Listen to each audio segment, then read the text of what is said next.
खिलाफ पाकिस्तान की नापाक साजिश पर सबसे बड़ा खुलासा। जर्मनी में आतंकी जसविंदर सिंह मुल्तानी की गिरफ्तारी से खुली पाकिस्तान की पोल।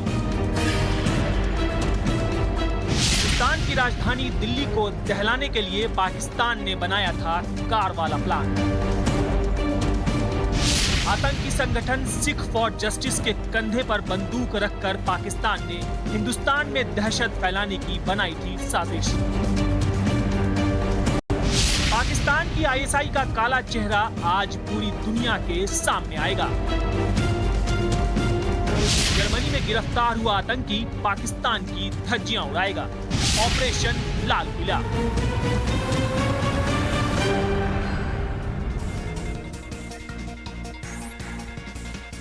नमस्कार, आप देख रहे हैं धाकड़ एक्सक्लूसिव और मैं हूं आपके साथ आनंद। हिंदुस्तान के खिलाफ पाकिस्तान की बड़ी साजिश पर टाइम्स नाउ नवभारत एक वर्ल्ड एक्सक्लूसिव रिपोर्ट लेकर आया। आज हम आपको बताने जा रहे हैं कि कैसे जर्मनी का एसएफजे आतंकवादी संगठन अपने आकाओं के कहने पर दिल्ली को टारगेट करने की साजिश में जुटा था। आपको बताएंगे कि जर्मनी से गिरफ्तार एसएफजे आतंकी जसविंदर सिंह मुल्तानी आईएसआई के इशारे पर बड़ी साजिश को कैसे अंजाम देने वाला था, कैसे लुधियाना के बाद दिल्ली के जवाहर किला के पास धमाके की बड़ी साजिश थी। दिखाते हैं आपको ही हमारी world exclusive report operation Lal Qila.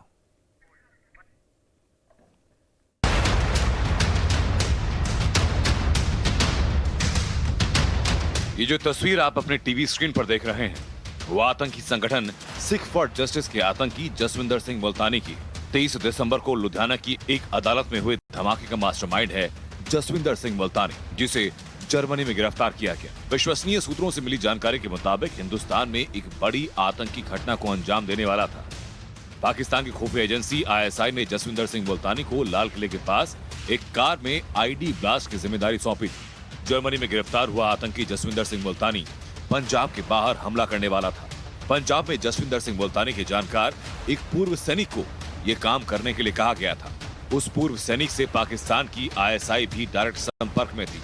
लाल किले के पास जिस कार में धमाका होना था वो भी इस पूर्व सैनिक को मुल्तानी के एक दूसरे जानकार के जरिए सौंप दी गई थी, जिसमें विस्फोटक भी मौजूद थे। जसविंदर सिंह मुल्तानी पाकिस्तान के ऐसे कई तस्करों को जानता है जो पंजाब में आरडीएक्स, ग्रेनेड, बंदूक और गोला बारूद पहुंचाते हैं। पाकिस्तान की खुफिया एजेंसी आईएसआई के संरक्षण में पल रहे जसविंदर सिंह मुल्तानी पर हिंदुस्तान में ऐसे हमलों की जिम्मेदारी थी। जसविंदर सिंह मुल्तानी हिंदुस्तान में रह रहे अपने मददगारों की मदद से ये आतंकी हमला कर पाता, उससे पहले ही उसे जर्मनी में गिरफ्तार कर लिया गया। मुल्तानी से आगे की पूछताछ के लिए एक भारतीय टीम अभी जर्मनी में ही है। जैसे जैसे इस आतंकी से पूछताछ होगी, ऐसी कई और बड़े खुलासे सामने आएंगे जो पाकिस्तान की नापाक हरकतों को पूरी दुनिया के सामने लेकर आएंगे। Bureau report, times now Navbharat.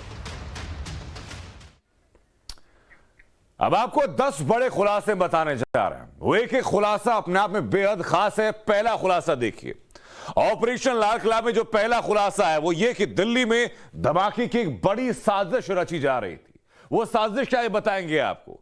दूसरा खुलासा ये कि लाल किले के पास एक कार में आईडी ब्लास्ट करने की साजिश थी। उस साजिशकर्ता का चेहरा आपको लगातार हम दिखा रहे हैं।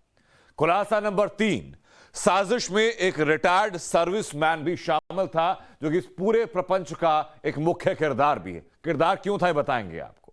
उसके बाद चौथा ये कि रिटायर्ड सर्विसमैन को विस्फोटकों से भरी कार सौंपी गई थी जो कार पार्क करके वहां आईडी ब्लास्ट किया जाना था।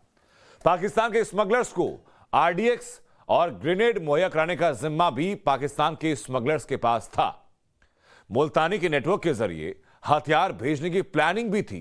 भारत के खिलाफ जो साजिश रची जा रही है उसकी एक एक तार आपको बता रहे हैं। एसएफजे आतंकी जसविंदर सिंह आईएसआई के लगातार संपर्क में था। आईएसआई धमाके की पूरी साजिश की एक एक पल की निगरानी कर रही थी। और उसके साथ साथ आपको बता दें कि इन 10 बड़े खुलासों में जो अगला बड़ा खुलासा होने जा रहा है वो ये कि कर्नल बाजवा, जनरल बाजवा जो कि आईएसआई का है, जनरल बाजवा का इस पूरी प्लानिंग के पीछे हाथ था। जर्मनी में प्लानिंग हो रही थी और दिल्ली में धमाका हो, इस बात की प्लानिंग की जा रही थी। और इस वक्त हमारे सहयोगी निकुंज इस वक्त हमारे साथ जुड़ चुके हैं। निकुंज, बताइए जरा कि जो गिरफ्तारियां हुई हैं उसका पूरा संबंध बताइए। गिरफ्तारी कैसे हुई, धमाकों के साथ, कार्रवाई के साथ क्या इसका संबंध था और साजिश क्या थी?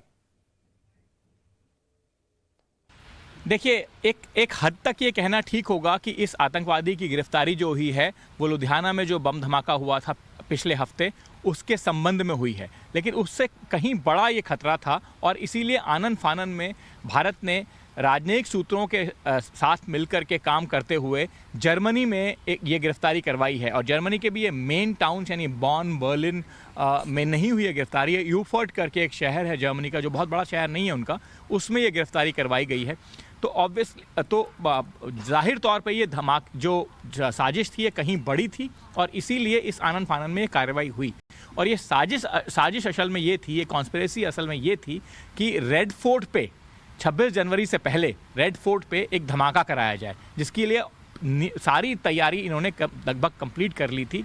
और अगर आपको याद होगा तो पिछली बार 26 जनवरी की परेड के दौरान जो किसान आंदोलन पे बैठे हुए थे उसमें से जुड़े हुए, हालांकि किसान आंदोलनकारियों का कहना था कि उनके साथ ही ये लोग नहीं हैं, बट उनसे जुड़े हुए कुछ लोग रेड फोर्ट तक पहुंच गए थे और वहां बहुत ही सनसनीखेज घटनाक्रम का अंजाम हुआ था, सब लोगों ने देखा था। पुलिस वालों के साथ उनकी बड़ी भिड़ंत भी हुई थी।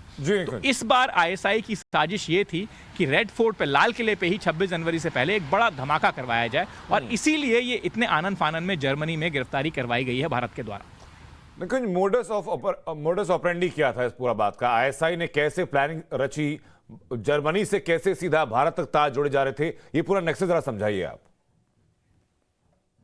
देखिए, सारी जो कॉन्स्पिरेसी है वो कम से कम पाकिस्तानियों की रची हुई है।